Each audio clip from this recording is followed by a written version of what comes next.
مخدوم فخر زمان صاحب. بسم اللہ الرحمن الرحیم. Thank you mister speaker. سب سے پہلے تو میں آپ کا شکریہ ادا کرنا چاہ رہا ہوں کہ آپ نے مجھے آج بجٹ 2024-2025 پہ بات کرنے کا موقع دیا. سب سے پہلے میں خراج تحسین پیش کرنا چاہ رہا ہوں شہید محترمہ بے نظیر بھٹو کے 71 سالگرہ مبارک کے دن پہ. ان نے جو قربانی اور جد و جہد کی اس ملک کے لیے، وہ ایک مثال ہے پوری دنیا کے لیے، مسلمان کی دنیا کے لیے، پاکستان کے لیے. اور مجھے انتہائی خوشی اور فخر اور مسرت محسوس ہوتی ہے کہ میں اس پارٹی کا ایک چھوٹا سا حصہ ہوں. میں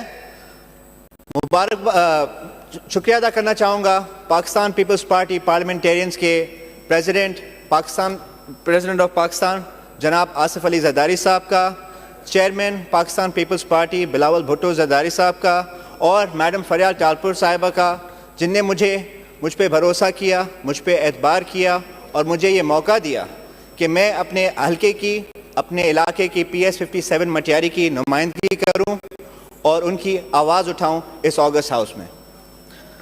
میں صرف مٹیاری کی آواز نہیں ہوں، میں ایک ینگسٹر ہوں. میں یوتھ کی، سندھ کے ہمارے ینگسٹر برادران کی بھی آواز ہوں اور ان کی آواز بھی اس ہاؤس میں بن کے رہوں گا. میں اب ہمارے چیف منسٹر سید مراد علی شاہ صاحب کو مبارکباد پیش کرنا چاہتا ہوں کہ ان نے اس مشکل ملکی حالات کے باوجود ایک بیلنسڈ عوام پسند بجٹ پیش کیا ہے.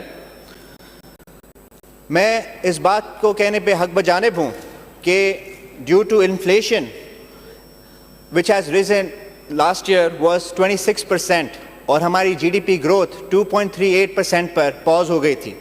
ان کے باوجود بھی ہم نے ایک فرینڈلی بجٹ پیش کیا ہے اور اس سے آپ دیکھ سکتے ہیں کہ 30% ہم نے امپلائمنٹ ویجز کو بڑھایا ہے، with 15% پینشنز کو بھی بڑھایا ہے. ہم نے نہ صرف یہ بٹ 35,000 منیمم ویج کو بھی 37,000 کیا ہے.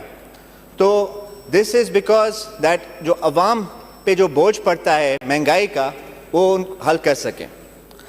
آپ دیکھیں تو اس مہنگائی کے سلسلے میں، اس انفلیشن کی وجہ سے سب سے زیادہ اگر سفر کرتا ہے تو لوور مڈل کلاس اور لوور کلاس لوگ سفر کرتے ہیں.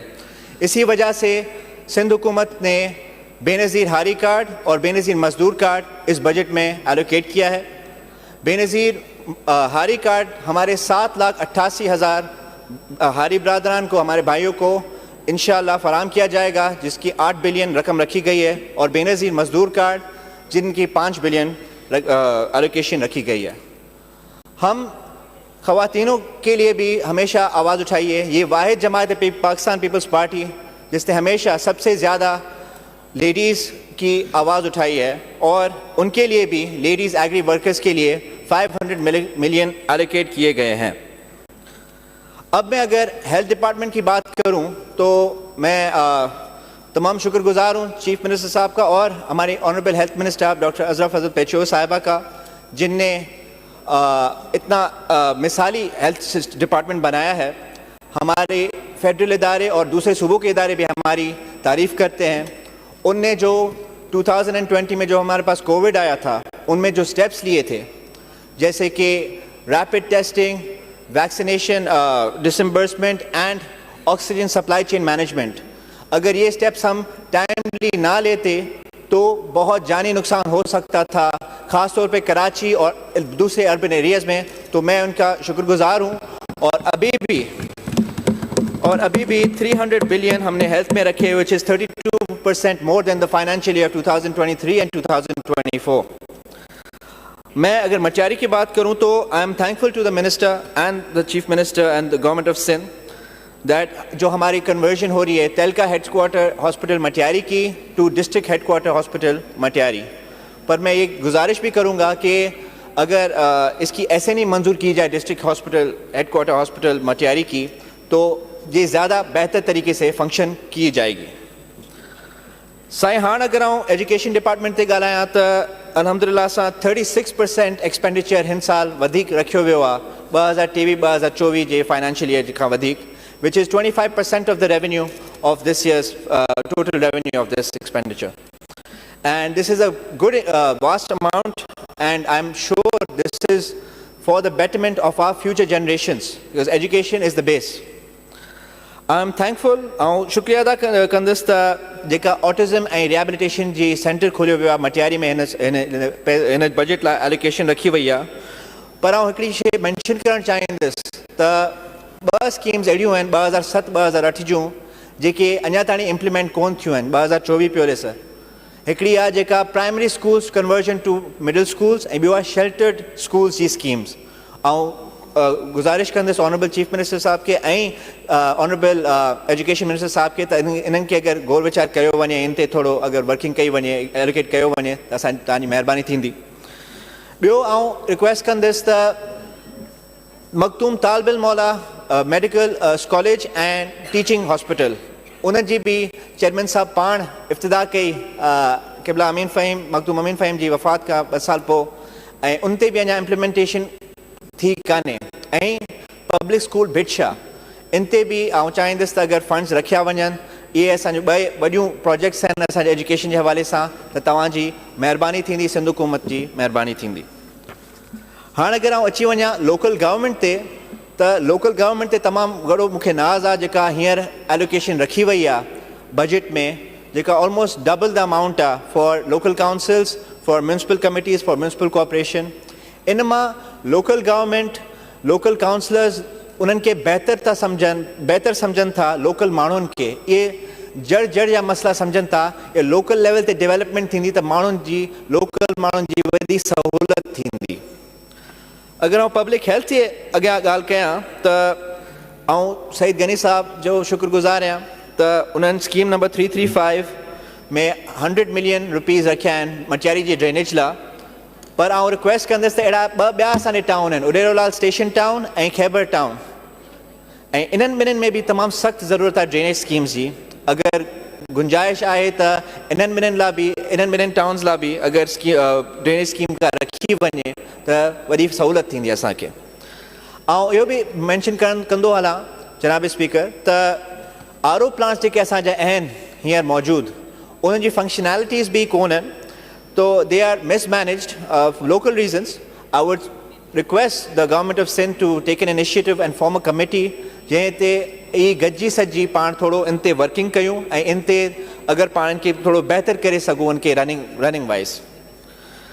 हाणे अगरि अचां त 60% जनाब speaker 60% of the youth of the population is the youth of Pakistan.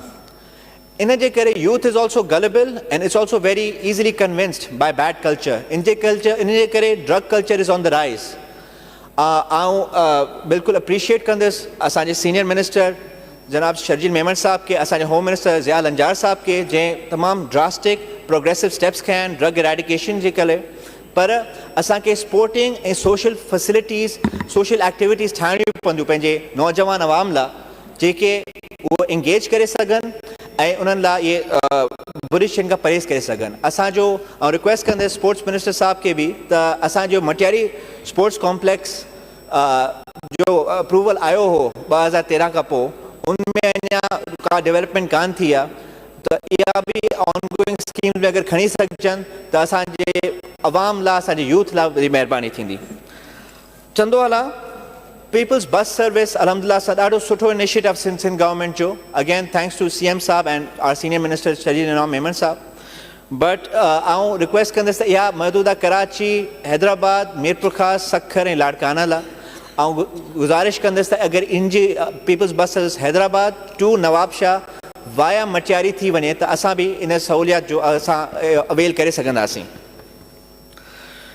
Last two ॿ मेन जेके हाणे मसइला मटियारी जा जेके आहिनि, ऐं पंहिंजी तकड़ी ॻाल्हि कंदुसि, उहे आहे बिजली ऐं पाणी जो। साईं विद द इलेक्ट्रिसिटी साईं तव्हांखे ॿुधाईंदो हलां त Matiari to Lahore power grid station Matiari तहलके में आहे।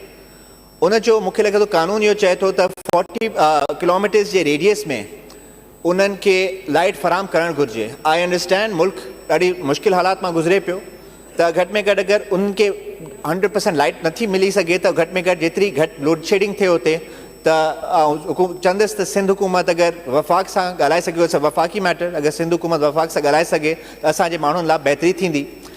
ॿियो साईं आउं चवंदुसि त पाणी जे हवाले सां साईं वाटर शेयरिंग ऐं वाराबंदी जा इलाही मसइला आहिनि, मूंखे लॻे थो ॿियनि ज़िलनि में बि आहिनि, पर असांजे तमामु घणो मटियारी तहलके में मटियारी ज़िले में इलाही मसइलो आहे। इन जे करे त आउं चवंदुसि त अगरि इहा अगरि आहे त या रद्द करी वञे, मुस्तक़िल कई वञे, या अगरि ज़रूरत आहे अगरि पाणी जी क्राइसिस आहे त इहा मुनसिफ़ाना तरीक़े सां सॉर्ट आउट कई वञे जिते ग़रीब हारी ते ऐं ग़रीब ज़मींदार ते बोझ न पए। हाणे आख़िरी ॻाल्हि साईं कंदुसि जेका लास्टली ही साईं तहलको मटियारी इहो असांजो तहलको आहे 15 यूनियन काउंसिल्स ते। असांजे ज़िले में मटियारी में 3 यूनियन काउंसिल्स आहिनि, 3 तहलका आहिनि साईं। हिकिड़ो तहलको सईदाबाद जेको 6 यूनियन काउंसिल्स ते आहे, हिकिड़ो तहलको हाला जेको 7 यूनियन काउंसिल्स ते आहे, ऐं हिकिड़ो मटियारी जेको 15 यूनियन काउंसिल्स ते आहे। ऐं रिक्वेस्ट कंदुसि हुकूमत सिंध के चीफ मिनिस्टर साहब के त इन तहलके